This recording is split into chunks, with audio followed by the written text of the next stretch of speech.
సతాజ్ ఈ air India ప్రమాదం భారతదేశ చరిత్రలోనే అత్యంత విషాదకర విమాన ప్రమాదం. ప్రపంచ దేశాలన్నీ కూడా ఈ విమాన ప్రమాదంపై దిగ్భ్రాంతిని వ్యక్తం చేస్తున్నాయి. ప్రపంచ దేశాధినేతలందరూ కూడా ఈ విమాన ప్రమాదం గురించి ఇప్పుడు ఆరా తీస్తున్నారు. ఏ ఎయిర్ ఇండియా ప్రమాదం అయితే నిన్న జరిగిందో అహ్మదాబాద్లో, ఆ ప్రమాదం జరిగిన ప్లేస్లోనే మనం ఉన్నాం. ఒక్కసారి చూడొచ్చు, మన వెనక 4 బ్లాకులు ఉన్నాయి. ఇవన్నీ కూడా మెడికల్ కాలేజీకి చెందిన బ్లాక్స్. సరిగ్గా 1:38 సమయం ఎయిర్ ఇండియా విమానం అహ్మదాబాద్ సర్దార్ వల్లభాయ్ పటేల్ ఎయిర్పోర్ట్ నుంచి టేకాఫ్ తీసుకుంది.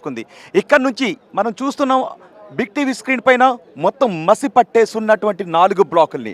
ఆ చివర కనిపిస్తుంది కదా, ఆ బ్లాక్లోనే ఆ విమానం కుప్పకూలిపోయింది. ఆ బ్లాక్ అంతా కూడా మొత్తం విరిగిపోయింది. ఆ బ్లాక్లోనే ఉన్న విద్యార్థులు ఎక్కువ మంది చనిపోయారు. ఈ ప్రమాదంలో 241 మంది ఆ ఫ్లైట్లో ఉన్న వాళ్ళు చనిపోయారు. ఒకే ఒక్కరు మాత్రం బతికి బట్ట కట్టగలిగారు. అండ్ ఈ బిల్డింగ్లో ఉన్న వాళ్ళు మెడికల్ స్టూడెంట్స్ 24 మంది చనిపోయారు. మొత్తం 265 మందిని పొట్టన పెట్టుకున్న అత్యంత విషాదకర ప్రమాదం చోటు చేసుకున్న ప్రదేశంలోనే ఇప్పుడు బిగ్ టీవీ టీం ఉంది. మన వెనుక చూస్తున్న ఇదంతా కూడా ఎన్డీఆర్ఎఫ్ సిబ్బంది ఉన్నారు. నిజానికి ఇక్కడికి నిన్న విమాన ప్రమాదం జరిగిన తర్వాత ఆ బిల్డింగ్స్ వరకు కూడా వెళ్ళటానికి అవకాశం ఉంది. ఆ చివరన కనిపిస్తుంది కదా, నల్లగా మసి పట్టేసి ఉన్నట్టుగా కనిపిస్తుంది కదా, ఆ లోపలే ఇప్పుడు ఆ ఎయిర్ ఇండియా విమానం ఉంది. పేలిపోయిన విమానం ఇప్పుడు అక్కడే ఉంది.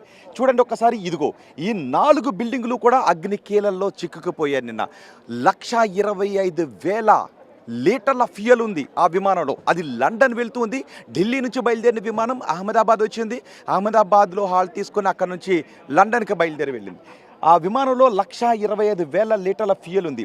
ఒక్కసారిగా ఆ విమానం ఈ హాస్టల్పై పడటంతో పెద్ద బాంబు పేలినట్టుగా పెద్ద విస్ఫోటనం సంభవించింది. ఆ సమయంలో ఈ హాస్టల్స్లోని విద్యార్థులు కూడా మాడి మసైపోయారు. అక్కడ చాలా హృదయ విదారక దృశ్యాలు కనిపిస్తున్నాయి. నిజానికి ఇప్పటికీ అక్కడికి వెళ్ళి చూస్తే కొన్ని మాంసపు ముద్దలు కనిపిస్తున్నాయి. ఇది అత్యంత విషాదకరం, గుండెల్ని కలచివేసే ఘటన. మన ఇక్కడికి ఎవరిని కూడా రానవట్లేదు. నిజానికి పోలీసులు కూడా బ్యారికేడ్లు పెట్టి వెళ్ళిపోండి అని చెప్తున్నారు. నేను ఒకసారి ఇటు ప్యాన్ చేసి కూడా చూపిస్తాను. మీడియా సిబ్బంది సురేష్ ఒకసారి అటు ప్యాన్ చేద్దాం. ఓకే ఓకే ఓకే అటు ఈ బ్యారికేడ్లు పెట్టి అటు నుంచి వెళ్ళిపోమని చెప్తున్నారు. సో ఇక్కడ మనం ఒకసారి అటు బ్యాక్ అంతా ప్యాన్ చేస్తే మీడియా సిబ్బంది అందరినీ కూడా ఇక్కడే ఆపేశారు. ఈ బ్యారికేడ్లు దాటి మాత్రం వెళ్ళనివ్వడం లేదు. ఎందుకంటే అక్కడ ఇంకా మాంసపు ముద్దలు అక్కడక్కడ పడి ఉన్నటువంటి మాంసపు ముద్దలు ఉన్నాయి. ఆ కాలిపోయినటువంటి ఆ దేహాలను రాత్రి మ్యాక్సిమం తీసేశారు, కానీ ఇంకా కొన్ని ఉన్నాయి. పూర్తిగా కాలిపోయినవి కూడా కొన్ని ఉన్నాయి. వాటన్నిటినీ కూడా ఇప్పుడు తీయడానికి ఎన్డీఆర్ఎఫ్ సిబ్బంది మనం చూడొచ్చు. అటు సైడ్ ఒక బ్యారికేడ్లు ఏర్పాటు చేశారు, ఇటు సైడ్ ఏర్పాటు చేశారు. ఈ మధ్యలో పోలీసులు మొత్తం దీని అంతటిని కూడా కార్డన్ చేశారు. అక్కడ ఇంకా ఫైర్ ఇంజిన్ ఇవన్నీ కూడా మనకు కనిపిస్తున్నాయి. ఇటు మనకి ఇటు సైడ్ ఆ లెఫ్ట్ సైడ్లో ఉన్నదే సివిల్ హాస్పిటల్. ఇక్కడ ఈ హాస్పిటల్ ఉంది. ఈ ప్రమాదం జరిగిన ప్రదేశానికి సరిగ్గా ఎన్ని కిలోమీటర్లు ఉందో తెలుసా? ఎయిర్పోర్ట్ కేవలం 2 కిలోమీటర్ల దూరం మాత్రమే ఉంది. ఎయిర్పోర్ట్ రన్వే సరిగ్గా ఎయిర్లో ఈ ప్రమాదం జరిగిన బిల్డింగ్స్కి ఇప్పుడు మీరు బిగ్ టీవీ స్క్రీన్ పైన చూస్తున్నారు కదా, ఆ బిల్డింగ్స్ దగ్గర నుంచి కేవలం 2 కిలోమీటర్ల దూరంలోనే ఉంది. అంటే విమానం టేకాఫ్ తీసుకున్న తర్వాత 2 కిలోమీటర్ల దూరంలోనే పడిపోయింది. ఇక్కడే ఈ హాస్టల్ భవనాలు ఉన్నాయి కదా, చూడొచ్చు ఆ పెచ్చులన్నీ కూడా ఊడిపోయాయి.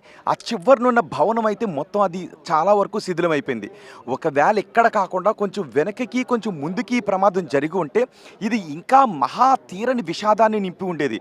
ఎందుకంటే ఇటు నుంచి కొంచెం ముందుకు వస్తే, కొన్ని మీటర్ల ముందుకు వస్తే సివిల్ హాస్పిటల్ ఉంది. ఇంకా ముందుకు వెళ్తే అంతా సిటీ ఉంది. ఆ తర్వాత సబర్మతి రివర్ ఉంది. ఆ రివర్ ఆనుకున్న అంతా కూడా సిటీ ఉంది. రామ్నగర్ కూడా ఇక్కడే ఉంటుంది, సిటీ ఉంది. మొత్తం ఈ సిటీలో ఎక్కడ పడ్డా దీని ప్రమాద తీవ్రత చాలా ఎక్కువగా ఉండేది. ఒకవేళ రోడ్లపైన పడి ఉంటే పెద్ద ఎత్తున ఇంకా ప్రమాదం జరిగి ఉండేది.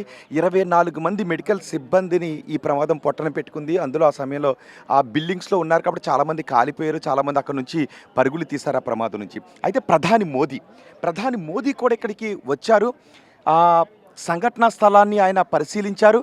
అండ్ సివిల్ హాస్పిటల్ దగ్గర కూడా వెళ్ళారు. క్షతగాత్రులను ఆదుకుంటాము అని చెప్పారు. ఎవరు అధైర్యపడాల్సిన అవసరం లేదు. ఇది అత్యంత విషాదకర ఘటన, గుండెల్ని కలిచివేసే ఘటన అని. మరి ఈ ప్రమాదానికి కారణం ఏంటి? ఇప్పటికే అమెరికాకు చెందిన ఏవియేషన్ టీమ్స్ వస్తున్నాయి, బ్రిటన్కు చెందిన ఏవియేషన్ టీమ్స్ వస్తున్నాయి, అలాగే బోయింగ్ కంపెనీకి చెందిన టీమ్స్ కూడా ఇక్కడికి వస్తున్నాయి. గ్లోబల్ ఎలక్ట్రానిక్స్ ఇంజన్స్ని సప్లై చేస్తుంది బోయింగ్కి, వాళ్ళ టీమ్స్ కూడా వస్తున్నాయి. అసలు ఈ ప్రమాదం చాలా ఆశ్చర్యాన్ని కలిగిస్తోంది అని చెప్తున్నారు.